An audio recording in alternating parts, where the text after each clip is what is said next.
I would like to explain one more aspect of this upper left-hand corner.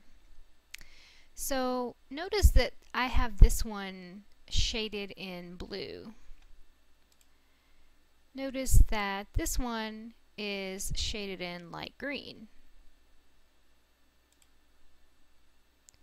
And this one is shaded in sort of a salmon pinkish sort of color. So one thing that you might want to consider doing, one thing that I believe is helpful, is to kind of color code the categories of ideas you come up with.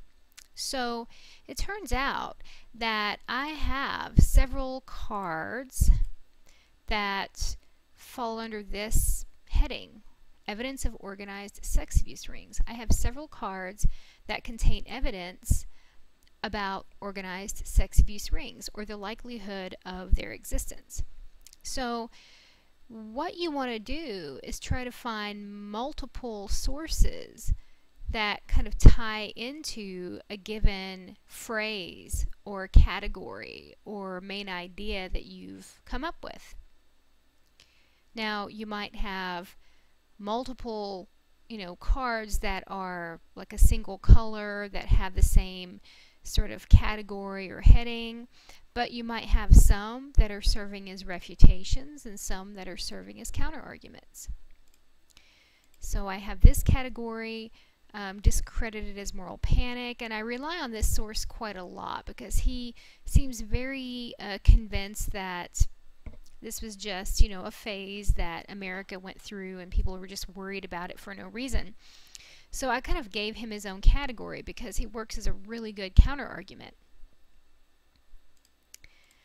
And this category, risk to minors, it's different from evidence in that the risk actually shows how targeted young people are. Like this one talks about how quickly children are approached when they run away from home. Within 48 hours of leaving home, 1 in 4 children, so a quarter of children who run away, are approached for commercial sexual exploitation. So that's a very specific category, but I did find a few different sources to use for this category. So I had about 3 or 4 cards. You also want to make sure that you put one piece of evidence per card. Okay, like I wouldn't want to cram 3 different quotations from this source onto one card. I want to make sure that if I have 3 quotes that I want to use, that I make 3 different cards. So those are just some things I wanted to tell you about ways to help you organize.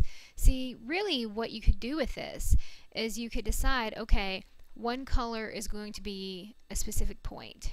A different color is going to be another point. And this kind of ties in with helping you create your outline. It ties in with helping you organize the essay itself.